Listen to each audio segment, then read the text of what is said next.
राम दोस्तों, पटना शेयर बाजार में एक बार फिर से आप सबका स्वागत है।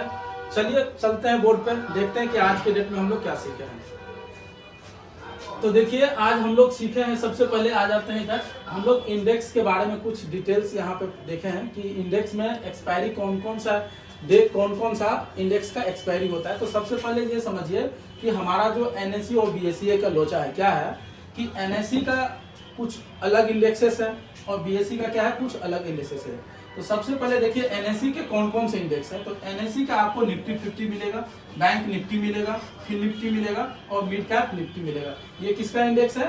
ये सारे नेशनल स्टॉक एक्सचेंज, जिसको शॉर्ट में हम लोग एनएसई बोलते हैं। और इसका एक्सपायरी कौन सा दिन हो रहा है?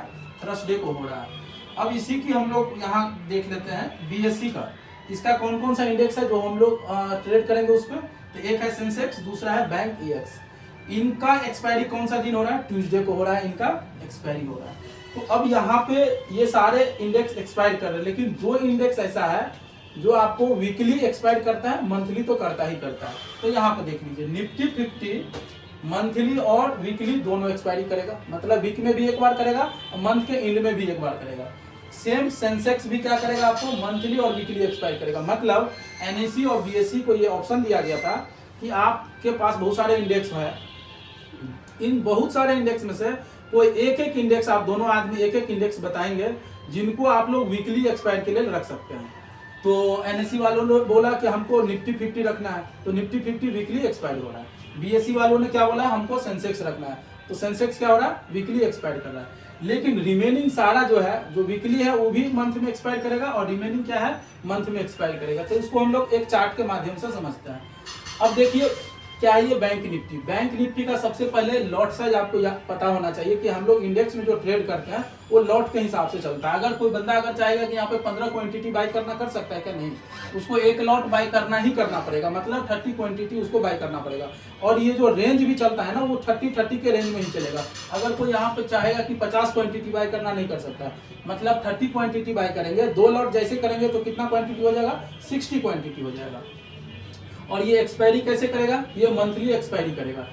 और यहाँ पे जो है वीकली निफ्टी 50 नहीं करेगा, मतलब थर्सडे को ये एक्सपायर करेगा।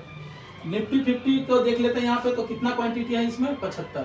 फिर निफ्टी में 65, सेंसेक्स में 20, मिड कैप में 120 और बैंक ईएक्स में 30। ये सारे आपके लॉट साइज है। लॉट साइज, एक लॉट में कितना क्वांटिटी है ये यहाँ पे लिखा हुआ। और एक्सपायर कौन कौन सा दिन करेगा, तो ये देखिए सारे मंथली एक्सपायर करेगा। आपको खाली दो ही ये इंडेक्स याद रखना है कि निफ्टी 50 और सेंसेक्स दोनों एनएसई और बीएसई वालों ने एक एक करके दिया है, जिनका वीकली करना जरूरी है।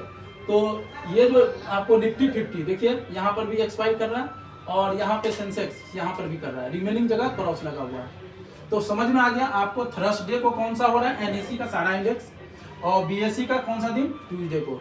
ये था हमारा ग्राफ। चलते हैं हम लोग इस तरफ।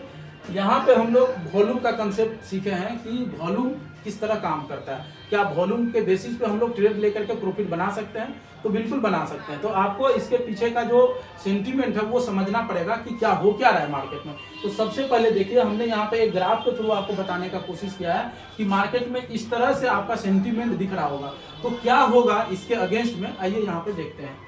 सबसे पहले देखिए, अगर मेन यहाँ पे लिखा हुआ है मेन इंडेक्स पे नहीं लगता है, इसे हमको प्रीमियम पे चार्ट पे लगाना पड़ेगा। दोस्तों होता क्या है कि कोई सा भी इंडेक्स हम लोग ट्रेडिंग के लिए पकड़ लिए, सपोज हम निफ्टी 50 पकड़ लिए, तो क्या हम लोग निफ्टी 50 के इंडेक्स पे लगा पाएंगे वॉल्यूम को? नहीं लगा पाएंगे, बिकॉज वो प्राइस में ही लगता है। हम लोग बाय सेल कहाँ करते हैं, हम लोग प्राइस के इंडेक्स पे करते हैं, मतलब प्रीमियम को बाय करते हैं, हमको ऑप्शन चेन में जाना पड़ेगा। ठीक है, अब हम लोग इंडेक्स पे नहीं लगा सकते हैं। सपोज करते हैं कि हम लोग कॉल बाय करना है, तो कॉल का हम लोग इंडेक्स खोल के रख लिए हैं प्रीमियम का। अब हमको वहां पे क्या डिप्लॉय करना है, वॉल्यूम को अप्लाई कर देना है। अब हमको कुछ नहीं करना है, खाली ये देखना है कि अगर पहला कंडीशन हो रहा है कि प्राइस बढ़ रहा है, मतलब सपोज आपका प्राइस क्या हो रहा है, ऊपर की तरफ जा रहा है, बढ़ते क्रम में जा रहा है, और वॉल्यूम में भी साथ ही साथ क्या हो रहा है, वॉल्यूम भी बढ़ रहा है। तो यहाँ पे देखिए प्राइस ऊपर की ओर जा रहा है, आपको प्राइस ऊपर की ओर जा रहा है, वॉल्यूम भी क्या हो रहा है, ऊपर की ओर। तो अगर उस केसेस में हम लोग ट्रेड किए हुए हैं, अगर ऊपर की ओर जाने के लिए बाय किए हुए हैं, तो हम लोग को ट्रेड में बना रहना है, मतलब प्रॉफिट अभी बन रहा है और ऊपर की ओर जा रहा है मार्केट, ये इसका सेंटीमेंट बताएगा।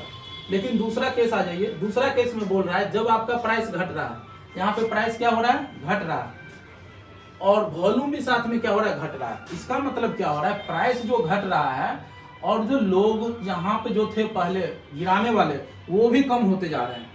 इसका मतलब है कि जैसे ये वॉल्यूम घटते जा रहा है, एक पुल बैक यहाँ से ऊपर की ओर मार्केट जा सकता है। तो हम लोग को जैसे ही वॉल्यूम भी गिर रहा है, प्राइस भी गिर रहा है, तो तेजी के साथ प्राइस जो है ऊपर जाने वाले हैं। हम लोग यहाँ पे क्या करेंगे, कॉल पुट, अगर हम लोग कॉल का देख रहे हैं इंडेक्स तो कॉल के तरफ जा सकते हैं बाई करके, पुट का देख रहे हैं तो पुट के तरफ जा सकते हैं बाई करके। यहाँ पे हम लोग को लगेगा कि यहाँ से प्राइस नीचे आ रहा था, वॉल्यूम भी नीचे, यहाँ से रिवर्सल करेगा। अब हम लोग आ जाते हैं पॉइंट नंबर 3 पे। यहाँ पे क्या हो रहा है दोस्तों, जब प्राइस बढ़ रहा है, वॉल्यूम क्या हो रहा है, घट रहा है। अब यहाँ पे देखिए प्राइस क्या हो रहा है, ऊपर की ओर जा रहा है, मतलब प्राइस क्या हो रहा है, बढ़ रहा है। और वॉल्यूम देखिए गिर रहा है लगातार। इसका मतलब ये हो रहा है कि जो लोग यहाँ पे बाइंग कर रहा था धीरे धीरे कमजोर पड़ते जा रहा है, लेकिन प्राइस आपका ऊपर जा रहा है, लेकिन वॉल्यूम कम होते जा रहा है। तो बहुत ही जल्द देखने को क्या मिलेगा आपको, मार्केट एक रिवर्सल कर देगा, यहाँ से मार्केट गिर जाएगा। तो हमको क्या करना है, यहाँ पे जब वॉल्यूम भी घट रहा था तो बहुत ही जल्दी क्या होने वाला है, प्राइस गिरने वाला है। अगर हम लोग पहले से बाय किए हुए हैं तो हम लोग को क्या करना चाहिए, प्रॉफिट बुकिंग कर लेना चाहिए। होता क्या है दोस्तों, प्राइस जब ऊपर जा रहा था, वॉल्यूम गिर रहा था, हम लोग सोच रहे हैं कि और ऊपर जाएगा, मार्केट और ऊपर जाएगा, लेकिन हम लोग जब वॉल्यूम देख रहे हैं तो हमको लग रहा है कि अब वॉल्यूम तो खत्म हो रहा है, मतलब जो प्राइस है उसको हम लोग जहाँ पे है वहाँ पे प्रॉफिट बुकिंग कर लेना चाहिए। नहीं अगर करते हैं तो कुछ ही देर बाद ये मार्केट सीधे यहाँ से गिरने वाला है, बिकॉज वॉल्यूम यहाँ पे क्या हो रहा था, खत्म हो रहा था। केस नंबर 4 पे बढ़ते हैं। जब प्राइस घट रहा है और वॉल्यूम बढ़ रहा है, यहाँ पे देखिए क्या हो रहा है, प्राइस घट रहा है और वॉल्यूम क्या हो रहा है, बढ़ रहा है यहाँ पे। तो बहुत ही जल्दी आपका जो प्राइस गिर रहा है तो वो भी क्या होगा, ऊपर की ओर रफ्तार पकड़ लेगा। तो हमको वैसे में क्या करना है, कॉल या पुट का जो भी प्राइस चल रहा था उसके बेसिस पे क्या करना है, बाइंग करना था। ये है हमारा पूरा वॉल्यूम का कंसेप्ट, जिसके बेसिस पे हम लोग ट्रेड करके प्रॉफिटेबल बन सकते हैं। अब हम लोग बात कर लेते हैं 5 रिट्रेसमेंट का। ये दोस्तों होता क्या है कि ये एक इंडिकेटर है और हम लोग को सबसे पहले ये देखना है कि मार्केट अप ट्रेंड है या डाउन ट्रेंड में। तो अगर मार्केट अप ट्रेंड में, तो पता है मार्केट कैसे चलता है, हायर हाई बना करके चलता है। तो मार्केट अगर मोमेंटम किया है तो करेक्शन करेगा और फिर से मोमेंटम करेगा। जब मार्केट मोमेंटम करा है तो करेक्शन कितना पॉइंट पे होगा, मतलब मार्केट गिरते गिरते कौन से पॉइंट तक गिरेगा, फिर वहां पर से मार्केट ऊपर की ओर जाएगा। तो जिस पॉइंट पर से मार्केट ऊपर जाएगा, गिरते हुए जहां पे गया वहां से ऊपर जाने लगा, तो जिस पॉइंट पे जाएगा ना वो पॉइंट 5 और 6 के रेंज में जाएगा। सपोज करते हैं कि ये एक कैंडल समझ लेता हूं मैं, ठीक है, मोमेंटम कैंडल। जो ये गिरेगा ना तो 0.5 और 0.6 के रेंज में ही मार्केट वहां से पुल बैक करके ऊपर की ओर निकल जाना चाहिए। अगर 0.56 के रेंज में अगर वीक बना रहा है, मार्केट ऊपर की ओर है, मोमेंटम में है, मतलब अप ट्रेंड में है, करेक्शन जो हो रहा है 0.6 पे वहां पे वीक बना रहा है और 2-3 कैंडल वीक बना चुका है, मतलब यहाँ पे ऑर्डर ब्लॉक भी बन रहा है। और सिमिलटेनियसली वहां पे अगर कोई बाइंग कैंडल बन रहा है तो हम लोग को वहां से कॉल के तरफ बाय कर लेना चाहिए। अगर उसका उल्टा सपोज कीजिए, अगर डाउन ट्रेंड में है मार्केट, तो हम लोग जो 5 रिट्रेसमेंट कहाँ लगाएंगे, ऊपर से नीचे की ओर लगाएंगे। डाउन ट्रेंड में है तो अप ट्रेंड में नीचे से ऊपर की ओर लगाएंगे। तब तो हमको मार्केट ऊपर गया, नीचे से ऊपर गया, करेक्शन करा और फिर ऊपर गया, तब तो हमको पता चलेगा कि हम लोग नीचे से लगाएंगे। तो लेकिन डाउन ट्रेंड में है तो हम लोग ऊपर से नीचे की ओर लगाएंगे और जब ऊपर पुल बैक करेगा करेक्शन तो कहाँ पर करेगा, 0.6 पे, तो वहां से मार्केट फिर से डाउन फॉल की तरफ जाएगा। तो यही हम लोग नोट लिखे हैं इसमें। हम लोग 5 रिट्रेसमेंट किस लिए यूज करते हैं, करेक्शन एरिया खोजने के लिए।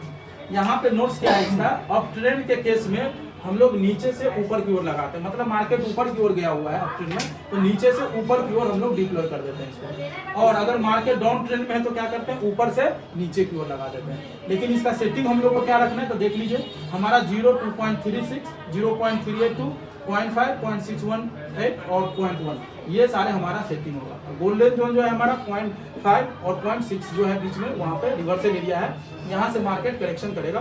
तो ये था आज का हमारा क्लास। जय श्री राम दोस्तों, आज के लिए इतना है।